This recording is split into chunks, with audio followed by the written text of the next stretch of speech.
how do we know that she was in bondage? Well, there's a couple things. First of all, she distanced herself.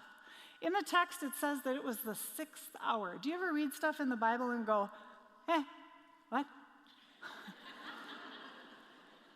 Like, why is that there? A great professor in seminary taught me, whenever you're reading scripture, ask what difference would it make if that was there or wasn't there?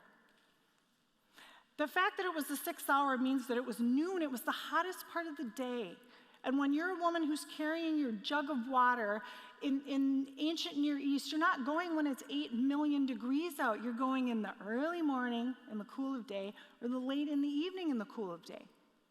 And the only reason you would be going in the 6th hour is because you had 5 husbands and you're shacked up with another one right now.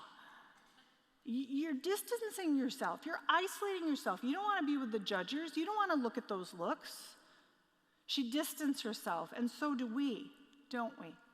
When my husband started working at home, at the end of the day, he'd go, okay, want to go to Costco? Want to go to the store? Want to go? I'm like, no, I literally never have to leave my home ever.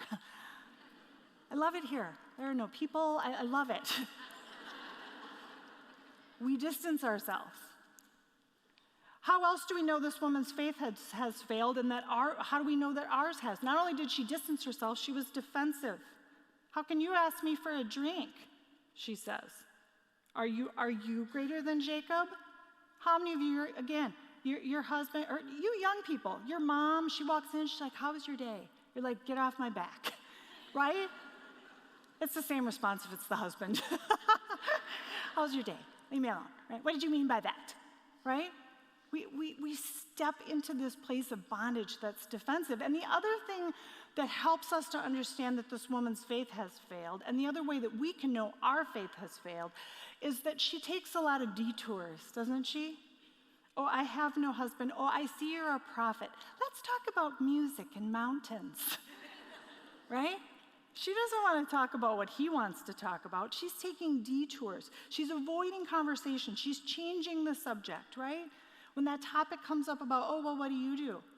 Let's have some punch, whatever. That you're divorced, your ACT score, right? We do this, we detour. And the reason we need to be aware of bondage is because bondage is subtle. It's subtle. If you notice, this woman, she is distant, defensive, and takes detours about rules, about religion. She's very religious. She knows lots of things up here, doesn't she?